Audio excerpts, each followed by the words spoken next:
bedah hukum GoFood dan GrabFood ya.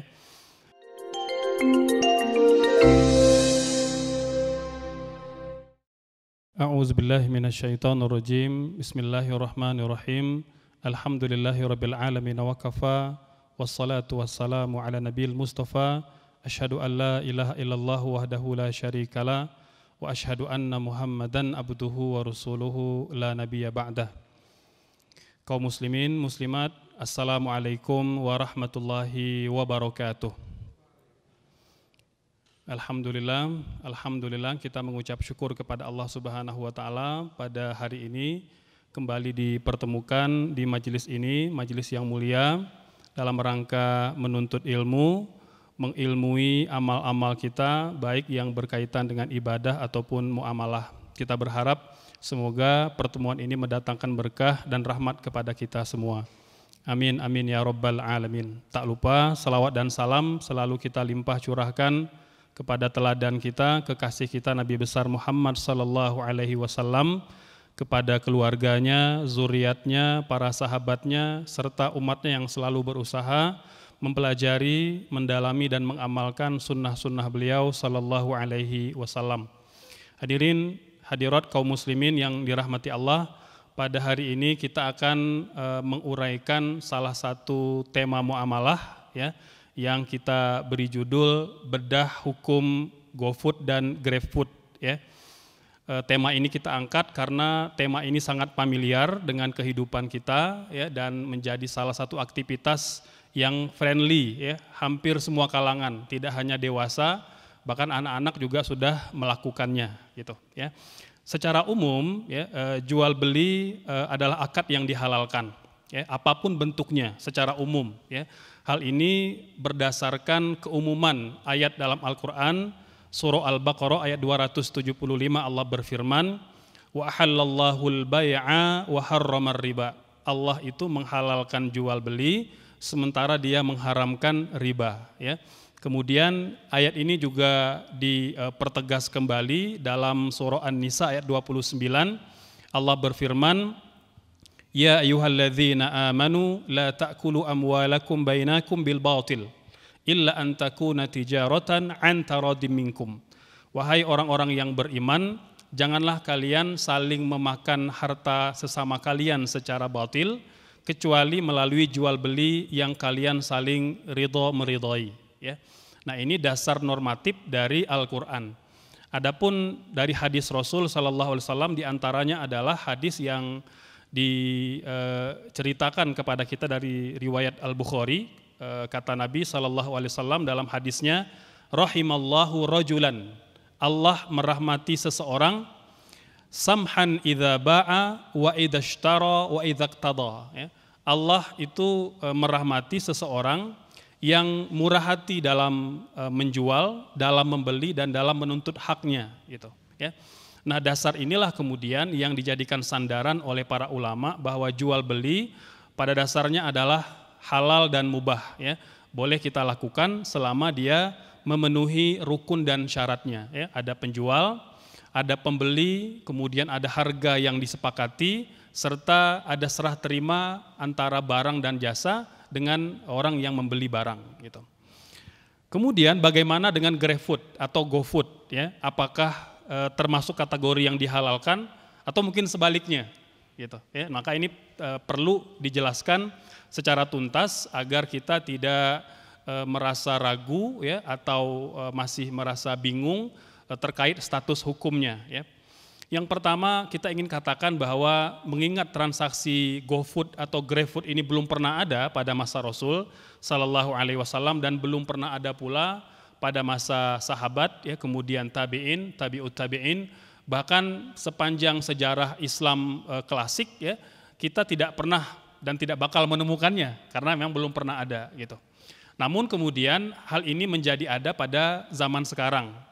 Karena belum ada pengalaman, ya, maka tentu ulama perlu bekerja keras, berupaya bagaimana meneliti skema akadnya guna menentukan hukumnya.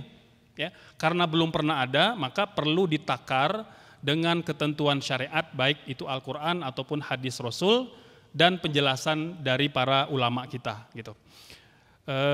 Yang kedua, bahwa GrabFood, GoFood ini kan menjadi salah satu aktivitas muamalah kita, ya.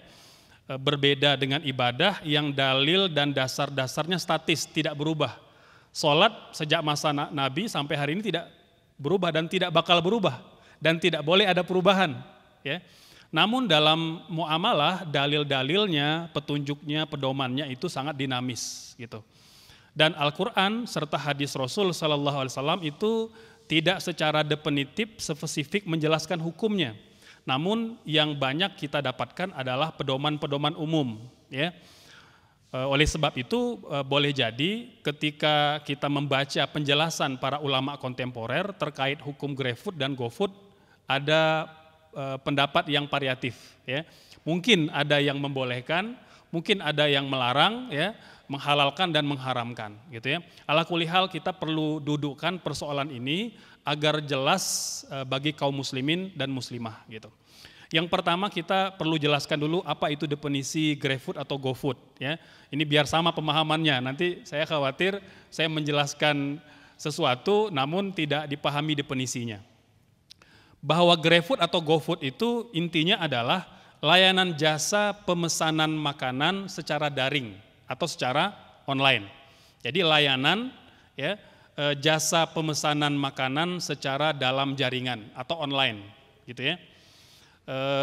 Bentuknya kita download aplikasinya, apakah itu Gojek ataupun Grab, ya. Kemudian yang menyediakan menu GoFood atau GrabFood, ya. Kemudian kita melakukan pemesanan makanan melalui daftar menunya beserta harganya, kemudian kita lakukan pemesanan. Ya, setelah itu driver, ya, kemudian dibantu oleh pemilik aplikasi itu akan menyambungkan antara kita dengan resto, ya, atau rumah makan, kemudian dengan driver, gitu ya. Nah, setelah terjadi pemesanan, maka makanan akan disampaikan kepada pemesan. Secara umum skema pembayaran itu ada dua, ya. Ada yang menggunakan saldo pemesan, ada yang menggunakan skema dana talangan dulu. Ditalangin dulu oleh drivernya, dibayarin dulu, kemudian nanti driver meminta bayaran harga plus jasa ketika makanan diantar kepada kita, gitu. Itu paling tidak dua skema pembayaran yang terjadi, ya. Jadi menggunakan saldo pemesan atau yang kedua menggunakan skema COD, ya. Cash and atau on delivery, ya, pembayaran tunai ketika produk makanan telah disampaikan kepada kita, gitu. Nah, kemudian transaksi pesan makanan seperti ini kalau kita analisa dan kita lihat itu transaksi jual beli yang halal dan mubah, ya. Mengapa? Karena kita lihat satu ada pembelinya, yang kedua ada penjualnya, yang ketiga ada harga yang disepakati, dan yang keempat ada perantara, gitu. Perantara antara kita dengan penjual yaitu driver, gitu. Nah, secara umum kita melihat hal ini merupakan transaksi yang halal dan transaksi yang mubah. Karena apa? Karena memenuhi semua rukun jual beli. Kalau terpenuhi rukun maka jual belinya sah dan jual belinya halal, ya. Tentunya dengan ketentuan, ya. Yang pertama, seperti mana penjelasan para sarjanawan dan para ulama kita, yang pertama bahwa barang atau jasa yang kita beli itu halal, ya. Jadi kalau makanan, ya makanan yang halal. Kalau kita membeli makanan yang haram maka termasuk jual beli yang diharamkan. Jadi makanan yang kita pesan adalah makanan yang halal. Yang kedua terkait pesanan, ya, kemudian harga dan upahnya jelas, terdeskripsi dengan jelas dalam aplikasinya, ya.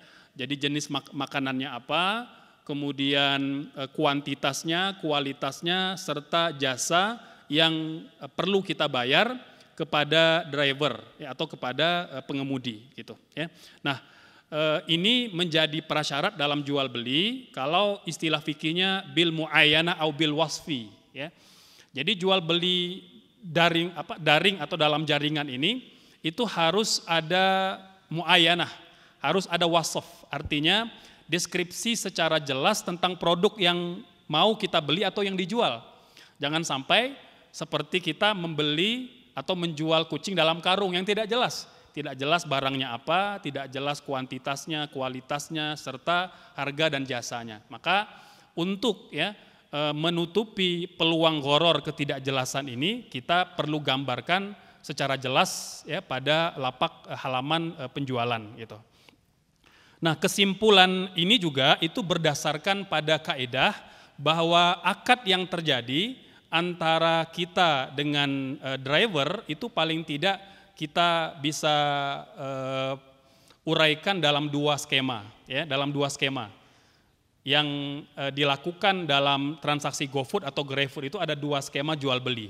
Skema pertama, kalau kita menggunakan saldo kita di akun Gojek atau Grab maka jual beli yang terjadi adalah jual beli wakalah bil ujrah. Wakalah bil ujrah. Apa itu wakalah bil ujrah?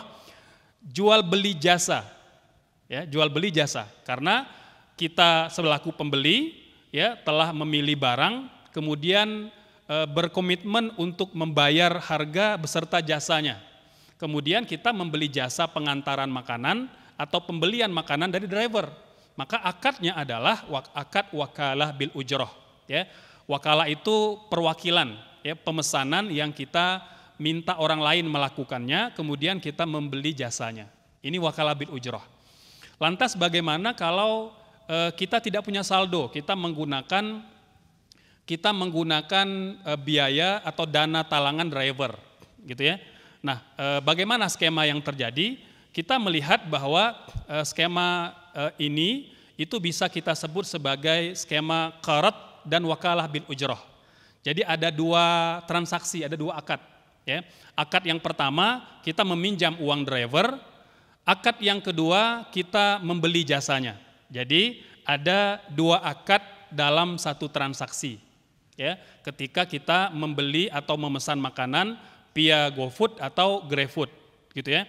Nah, jadi akad ini juga diperbolehkan. Lantas mungkin ada yang bertanya, Ustadz, bagaimana tentang hadis yang melarang dua transaksi dalam satu akad? Pernah dengar hadis itu? Hadisnya sahih, itu riwayat dari Imam At-Tirmidzi bahwa Rasul melarang multi akad dalam satu transaksi. Kalau dalam riwayat Imam Tirmidzi, Nabi dikatakan anna Nabi sallallahu alaihi wasallam naha an bai'ataini fi bai'ah. Nabi melarang ada dua akad dalam satu transaksi. Dalam riwayat yang lain dikatakan naha Rasul sallallahu alaihi wasallam an sabqataini fi sabqah. Nabi melarang ada dua transaksi dalam satu kali transaksi, gitu ya. Bahkan kemudian dalam hadis Abu Daud itu mungkin menggunakan redaksi yang lebih jelas, dikatakan bahwa la yahillu salafun wa bai'un. Tidak boleh ada akad pinjam meminjam dan jual beli dalam satu transaksi. Nah, halo. Gimana? Apakah kemudian GoFood itu menjadi haram? Karena ada dua akad, Kan kalau akad yang pertama kalau pakai saldo nggak ada masalah. Masalahnya bagaimana kalau kita pakai dana talangan, dana driver? Bukankah kita meminjam? Yang kedua kemudian kita membeli jasanya. Sementara Nabi melarang dua akad dalam satu transaksi atau melarang berkumpulnya, terpadunya dalam satu transaksi itu antara pinjam meminjam dengan jual beli. Nah, bagaimana kita mendudukkan persoalan ini? Nah, hadirin kaum muslimin muslimat yang dirahmati Allah Subhanahu wa taala, hadis ini tentu akan menjadi keliru dipahami oleh kaum muslimin jika kita tidak membaca penjelasan para ulama yang memiliki otoritas keilmuan terkait hal ini, gitu ya. Contoh seperti yang dijelaskan oleh Syekh Nazih Hamad. Ini beliau seorang faqih, seorang alim yang menekuni ilmu muamalat. Beliau menulis dalam kitabnya Qadaya Fiqhiyah Mu'asirah fil Mali wal Iqtisad. Jadi permasalahan fikih kontemporer tentang harta dan ekonomi. Gitu. Beliau menjelaskan bahwa konteks hadis Nabi yang melarang melarang dua akad dalam satu transaksi atau yang melarang mengumpulkan akad pinjam meminjam dan jual beli dalam satu transaksi, itu konteksnya apabila akad tersebut dalam rangka merekayasa pinjaman berbunga. dalam rangka merekayasa pinjaman berbunga. Karena ada orang yang berusaha mengelabui syariat dengan cara mereka membuat muslihat bagaimana agar tidak terjebak dalam akad pinjam meminjam berbunga. Maka mereka buatlah seolah-olah ada jual beli, tapi jual beli itu sebenarnya hanya tipu muslihat saja, hanya sebagai sebagai rekayasa saja untuk menutupi akad pinjam meminjam berbunga gitu. Nah, kata Syekh Nazih Hamad, kata beliau, terkumpulnya dua akad dalam satu transaksi itu diharamkan apabila dengan tujuan menutupi akad pinjam meminjam berbunga yang sebenarnya gitu. Oleh sebab itu dapat kita simpulkan bahwa GrabFood dan GoFood itu bukanlah akad untuk memanipulasi transaksi ya atau untuk merekayasa, karena tujuan utama kita adalah membeli makanan, bukan meminjam uang gitu ya. Secara spontan misalnya kalau saya tanya, kita yang pesen makanan melalui GrabFood atau GoFood itu tujuannya minjam uang driver atau beli makanan? Beli makanan. Maka kata para ulama, hadis tadi itu tidak tepat jika menjadi dasar kita menghakimi atau menjustifikasi akad GrabFood atau GoFood itu sebagai akad yang diharamkan. Mengapa? Karena transaksi yang utama adalah membeli atau jual beli makanan dan jual beli jasa gitu ya. Selanjutnya yang tidak kalah penting kita jelaskan, akad GrabFood atau GoFood ini juga memenuhi kemaslahatan. Kita bisa bayangkan ya, dengan aplikasi ini atau dengan skema jual beli secara daring ini itu memudahkan sekali ya. Memudahkan kita, menghemat tenaga ya, kemudian juga mengefektifkan waktu kita gitu ya. Dengan kita membeli secara online, kita bisa melakukan banyak hal, waktu kita masih cukup banyak untuk kita alokasikan pada kegiatan-kegiatan yang lebih bermanfaat gitu ya. Selanjutnya kaum muslimin muslimat yang dirahmati Allah, yang tidak kalah penting yang perlu saya tegaskan melalui kajian ini adalah bahwa jual beli secara daring ya menggunakan aplikasi GrabFood atau GoFood ini juga itu sudah memenuhi standar AWV ya. Apa itu AWV? AWV ini adalah singkatan dari Accounting dan Auditing Organization ya. Jadi lembaga akuntansi syariah internasional yang diinisiasi oleh para ulama untuk menjelaskan perkara-perkara yang berkaitan dengan muamalah ya, terutama muamalah kontemporer ya. Jadi akad-akad transaksi yang belum pernah ada pada masa dahulu ya, pada generasi salaf itu dijelaskan secara panjang lebar ya. Nah, dalam klausul yang dikeluarkan oleh AWV ya, bahwa jual beli secara daring ya itu diperbolehkan meskipun kita tidak bertemu dengan penjualnya, tidak bertemu dengan pembelinya ya. Asal apa? Asal objek barang dan jasa itu ketika dijual itu beserta dengan deskripsinya. Barangnya apa, jasanya apa, kuantitasnya, ya, kualitasnya, harganya, jasa jelas gitu ya. Dan saya meyakini betul bahwa semua produk makanan yang kita beli melalui GrabFood atau GoFood kan sudah jelas. Kita menunya mau apa gitu ya. Kemudian berapa banyak kuantitas yang mau kita beli ya. Kemudian kita mau beli di warung yang mana ya. Kemudian bayaran jasa atau ongkos jasa kita pilih yang mana, karena kadangkala menunya sama tapi harganya berbeda sesuai dengan durasi, jarak ya dan waktu gitu. Nah, hadirin kaum muslimin muslimat yang dirahmati Allah Subhanahu wa taala, yang tidak kalah penting yang perlu juga saya jelaskan melalui pertemuan hari ini adalah bahwa akad yang dimaksud oleh AWV ya, akad yang dibolehkan itu disebut sebagai al-ijarah al-mausufah fi zimmah gitu ya. Itu seperti mana dijelaskan, yajuzu an taqa'al ijarah ala mausufin fi zimmah. Jadi boleh kita menjual barang atau jasa asal dengan deskripsi yang jelas ya, wasfan mundabitan ya, jelas ya. Jadi menghilangkan unsur ketidakjelasan dalam jual beli itu penting. Mengapa? Karena gharar atau ketidakjelasan ini menjadi salah satu sebab sebuah akad itu diharamkan dalam agama kita. Tidak jelas status penjualnya, tidak jelas status pembelinya, tidak jelas status barangnya, harganya, jasanya. Maka dengan cara wasf ya, ada gambaran, ada deskripsi, maka ini akan memudahkan penjual atau pembeli ya. Haitsu yattafiqu ala taslimil ainil mausufah fi mau'idin saryanil aqdi ya. Yang juga penting ketika melakukan akad ijarah mausufah fi zimma ini, itu ada ketentuan kapan barang itu akan dikirimkan kepada pembeli. Kan kita kalau beli makanan tahu itu ya, bahkan ada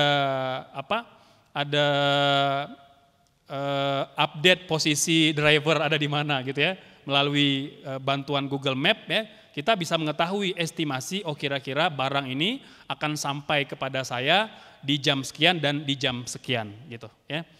Ini diantara penjelasan penting terkait akad GrabFood dan GoFood ya. Semoga dengan penjelasan ini kita tidak lagi bimbang, tidak lagi ragu apakah jual beli ataupun akad dalam GrabFood atau GoFood itu halal atau haram. Jadi tidak lagi abu-abu, jelas. Insya Allah GrabFood dan GoFood itu akad transaksi yang dihalalkan berdasarkan ketentuan syariat. Baik, saya rasa itu untuk penjelasan untuk tema ini. Selanjutnya kita persilakan kepada kaum muslimin muslimat yang mau bertanya seputar tema ini. Kami persilakan. Ada?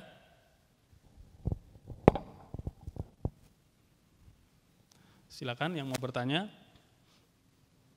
Temanya tidak harus spesifik tentang GoFood ya, atau boleh jadi akad transaksi yang mungkin mirip dengan GrabFood atau GoFood. Silakan. Kita berikan kebebasan. Ada yang mau bertanya? Silakan. Ya. Silakan. Tadi kan Ustaz udah menjelasin kalau GrabFood sama GoFood ini membantu untuk kita melakukan aktivitas yang lebih baik lagi ya. Jadi, nah sedangkan sekarang banyak kayak yang beli aplikasi GoFood atau GrabFood itu karena mager ya Ustaz ya, karena malas, jadi bukan karena ada sesuatu yang lebih positif. Kayaknya kan juga ada yang gitu. Nah, kan kita kalau kita beli langsung bisa nambah silaturahmi gitu ya Ustaz ya. Misalnya waktu kita membeli ke toko A ini, kita bisa ngobrol langsung sama penjualnya, kalau enggak waktu di jalan kita bisa ketemu siapa gitu. Nah, sedangkan menurut Ustaz pandangan tentang gitunya gimana Ustaz? Baik ya, jadi ketika seseorang memilih membeli makanan dengan jasa GrabFood atau GoFood ya, mungkin oleh sekelompok orang gitu ya, itu jadi alasan untuk mager terus-terusan gitu ya, malas gerak, pokoknya pengen di rumah aja, pengen dilayani di servis gitu ya. Nah, pertama secara aspek fikih, secara aspek hukum, kita sudah jelaskan bahwa dalam jual beli itu kalau terpenuhi rukun dan syaratnya maka dia halal dan diperbolehkan gitu ya. Nah, dalam akad transaksi GrabFood atau GoFood ya, menggunakan jasa itu maka terpenuhi semua rukun dan syarat jual beli. Maka kita bisa katakan bahwa hal itu dibolehkan dan dibenarkan dalam syariat ya. Adapun kemudian kemudahan itu dimanfaatkan oleh sebagian orang untuk terus-terusan mager ya, tidak mau bergerak ya, bahkan mungkin boleh jadi menghilangkan banyak kebaikan-kebaikan lain, silaturahimnya ya, kemudian dengan bersosialnya, berkenalannya gitu ya. Nah, ini tentu kita perlu pisahkan ya antara hukum dengan yang disebut sebagai kemaslahatan gitu ya. Maka saya mengajak kepada kaum muda terutama ya, yang identik dengan mager gitu ya. Saya tidak katakan yang muda ini mager semua ya, karena yang tua juga banyak yang mager gitu. Tentu sesuai dengan umur ataupun tenaga yang yang ada pada umur ya. Nah, namun kita berharap justru dengan kemudahan-kemudahan jual beli daring ini harusnya kaum muda itu lebih produktif karena mereka punya banyak waktu yang bisa dimanfaatkan lebih optimal gitu ya. Apakah itu kegiatan kampus ya, karena sekarang kita berada di masa pandemi, lebih banyak di rumah atau membatasi aktivitas, maka kita bisa lakukan webinar, ya, kemudian pertemuan-pertemuan online dan lain sebagainya. Artinya jangan sampai kemudian kita melakukan sebuah transaksi yang baik dan halal, namun ternyata berimplikasi pada kehidupan sosial kita. Kita jadi tidak silaturahim, ya, kita jadi antisosial gitu ya, tidak mau berkomunikasi. Padahal Islam itu kan agama dakwah, ya. Islam itu agama yang gaul, artinya kita diperintahkan untuk berbaur dengan masyarakat. Kan dalam hadis yang sahih kata Rasul, al-mu'min, ya, alladzi yukhalitun nas wa yasbir ala adzahum khairun mimman la yukhalitun nas wa la yasbir ala adzahum. Orang Islam, laki-laki dan perempuan yang gaul, yang bermasyarakat, itu jauh lebih dicintai oleh Allah daripada yang tidak gaul, ya. Karena yang gaul ini dia akan bertemu dengan pelbagai fenomena di masyarakat, karakter manusia, dan dia bersabar dengan itu, ya. Itu jauh lebih baik daripada orang yang tidak gaul, orang yang tidak bersosial, dan dia tidak bersabar. Mengapa tidak bersabar? Ya karena dia tidak berpengalaman gitu ya, tidak berpengalaman bergaul, bersosial dengan masyarakat, sehingga boleh jadi kurang memiliki banyak pengetahuan tentang latar belakang sahabat-sahabatnya atau manusia pada umumnya, ya kan. Ada orang Sumatera, orang Kalimantan, Sulawesi, Jawa, ya, yang tentu memiliki karakter dan ciri khas masing-masing itu. Maka tentu terkait dengan aspek ini, ya, kita berharap kaum muda dengan adanya pembelian secara daring ini justru membuat kita lebih produktif, lebih aktif, dan lebih banyak manfaat. Demikian, semoga bisa mencerahkan, ya. Ada lagi yang lain, silakan. Ada, ya, mangga. Ya, nanti baru ke pertanyaan. Ya, silakan, Kang. Assalamualaikum warahmatullahi wabarakatuh. Ustaz, saya mau nanya terkait penilaian kepuasan atas pemesanan secara food atau food. Nah, pernah gitu ya saya mengalami pemesanan makanan itu tidak sesuai dengan deskripsi. Itu yang pertama. Terus yang kedua, drivernya tidak ramah atau mungkin tidak sesuai dengan seharusnya gitu. Nah, apakah kita boleh memberikan penilaian yang maaf gitu ya, yang negatif, entah itu pemesanannya, makanannya tidak sesuai dengan deskripsi atau drivernya tidak sopan gitu. Penilaian yang negatif itu boleh nggak sih di komentar di tokonya gitu? Itu boleh.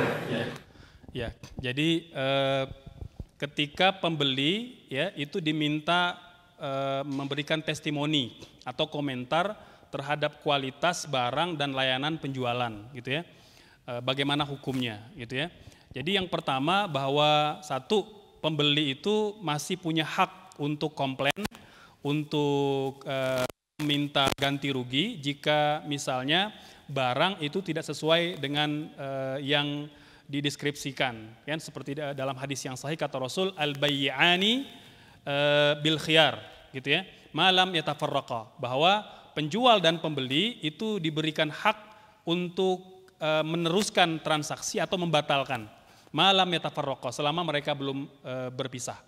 Kalau dalam jual beli langsung, maka ketika kita masih dalam pasar tertentu, ya, atau tempat tertentu, kita boleh mengembalikan barang tersebut jika memang ada cacat celah pada barang sehingga membatalkan rukun dalam jual beli. Yang kedua, bagaimana kalau misalnya jual beli online yang kita tidak bertemu tapi diberikan waktu, estimasi, misalnya kalau ada komplain barang silakan disampaikan dalam waktu 7 kali 24 jam misalnya, atau 30 kali 24 jam 1 bulan gitu. Nah, ini kita bisa manfaatkan untuk memberikan feedback, respon kepada penjual. Ya, tentunya kan dengan niat sebagai muslim kita berharap kita tidak hanya membeli, tidak hanya menjual, tapi juga berharap mendapat pahala. Nah, kita dengan memberikan testimoni baik atau nasihat yang baik, kritikan, justru itu sangat positif, ya. Makanya saya sarankan ketika memberi feedback, kita niatkan ibadah, apakah itu feedback yang positif atau negatif. Saya yakin insya Allah jika itu diridhoi oleh penjual gitu ya, maka tentu akan menjadi masukan yang sangat positif, ya, untuk dia memperbaiki kualitas barang, kehati-hatian, ya, termasuk juga layanan dalam penjualan gitu ya. Begitu pula ketika kita mengomentari kualitas pengiriman atau delivery gitu ya, drivernya, kita bisa berkomentar kalau memang aplikasi itu atau ruang itu disediakan, kita boleh. Tentunya kita berharap disampaikan dengan cara-cara yang baik. Kan kata Nabi dalam hadis yang sahih riwayat Bukhari, rahimallahu rajulan, Allah merahmati seseorang, samhan idza ba'a wa idza ishtara wa idza iqtada. Allah merahmati seseorang yang murah hati, artinya berlapang dada, baik ketika membeli, menjual atau menuntut haknya. Kita sebagai pembeli punya hak, tapi subhanallah kata Nabi, Allah merahmati seseorang yang ketika mengkritik atau memberi masukan kepada penjual pun dengan cara-cara yang beradab, ya, dengan bahasa-bahasa pilihan gitu ya, agar dia bernilai ibadah gitu ya. Nah ini terkait dengan komentar atau respon kita. Semoga terjawab ya. Baik. Selanjutnya, mangga Kang. Kalau terkait dengan aset, kan banyak sektor yang bayar-bayar itu yang kayak upah itu makanya terdapat. Baik ya. Jadi akad terkait dengan menggunakan jasa GoPay, OVO dan aplikasi-aplikasi yang di mana kita menyimpan dana ya, atau menyimpan keuangan kita untuk membeli suatu produk gitu. Secara umum ya bahwa GoPay, OVO dan pelbagai aplikasi yang menyimpan dana ini tentunya sebuah akad yang baru ya, belum pernah ada, sehingga ketika membedah dan menganalisanya ada perbedaan ya, sesuai dengan skema yang ditelaah dan yang dipelajari oleh para guru, para asatizah gitu ya. Implikasinya karena berbeda pemahaman dalam menetapkan skema yang terjadi, maka berbeda pula hukumnya. Paling tidak secara umum kalau kita uraikan akad GoPay ya, yang terjadi pada GoPay ataupun pada OVO dan yang sejenis dengannya, itu ulama menyebutkan paling tidak ada 4 skema akadnya ya. Berbeda akadnya, berbeda hukumnya ya. Yang pertama sorof ya. Sorof ini adalah kita menukar mata uang. Kita menukar mata uang rupiah kita dengan mata uang tersendiri yang berlaku antara GoPay gitu ya. Kadangkala bisa diuangkan, kadangkala tidak bisa diuangkan, begitu ya. Yang kedua ada skema yang dikatakan sebagai skema wadiah ya. Jadi kita menitipkan uang. Kita menitipkan uang di perusahaan GoPay ya. Nanti GoPay bekerjasama dengan perbankan ya, dengan BI menyimpan dana gitu ya. Nah, jadi dengan ketentuan nanti ada dana liquid gitu ya yang boleh digunakan dan mana yang memang harus tersimpan di BI. Kemudian yang ketiga ada pula yang menyebut skema yang terjadi itu adalah skema jual beli jasa gitu ya. Jadi kita membeli jasa kepada perusahaan GoPay gitu ya. Jasanya berupa produk-produk yang dijual gitu ya. Ada pula yang menyebut bahwa GoPay itu akad yang terjadi adalah akad ijarah mausufah fi zimmah gitu ya. Nah, ini secara umum berbeda skema akadnya, maka berbeda pula pemahamannya. Yang memilih akadnya sorof ataupun wadiah maka cenderung mengharamkan. Mengapa? Karena kalau dikatakan wadiah ya, maka tentu dia haram. Mengapa? Karena menitipkan uang kemudian dengan minta jasa. Kan kata Rasul dalam hadis yang sahih, kullu qardin jarra naf'an fahuwa riba. Setiap penitipan uang atau penyimpanan uang yang meminta jasa, maka itu ada unsur ribanya ya.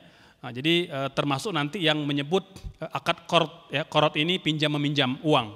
Jadi kalau ada jasa maka dia riba yang diharamkan gitu ya.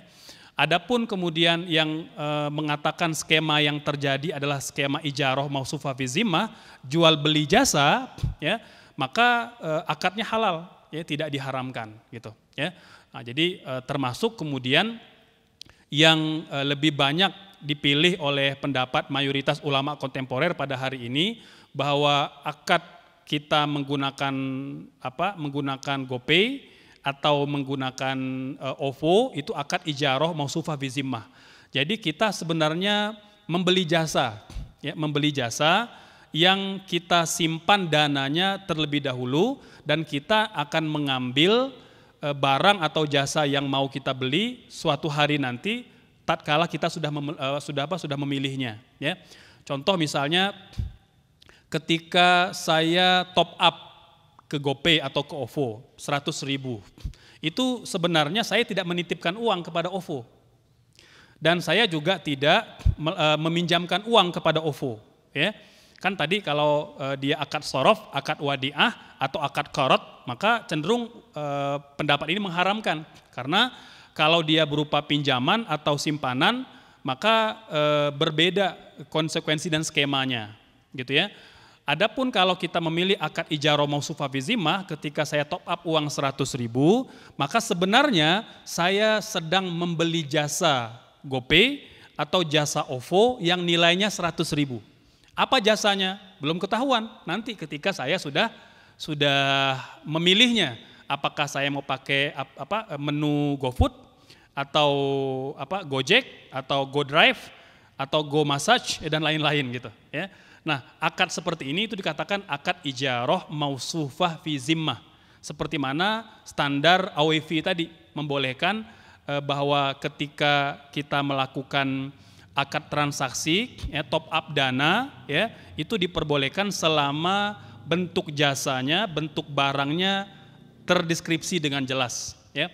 Misalnya kalau yang memilih pendapat tidak setuju dengan skemanya adalah akad mausufah fi zimmah dengan alasan kan tidak jelas ketika ngasih uang barangnya apa. Betul, ketika top up kita belum tahu, tapi kita sudah ada gambaran bahwa jasa yang bakal kita dapat atau barang yang bakal kita dapat itu nilainya 100.000. Apa aja? Itu yang ada di menu itu, ada yang ada 15 ya, kalau nggak salah itu 15 ataupun lebih yang terus bertambah. Jadi dengan adanya deskripsi jasa yang akan kita beli nanti, itu sudah memadai menjadikan akad menggunakan jasa GoPay ataupun OVO itu dihalalkan. Gitu. Semoga terjawab ya. Baik. Baik, saya rasa itu untuk pertemuan ini. Insya Allah kita akan bertemu lagi di kajian berikutnya. Semoga Allah berikan umur dan berikan kesehatan. Wassalamualaikum warahmatullahi wabarakatuh.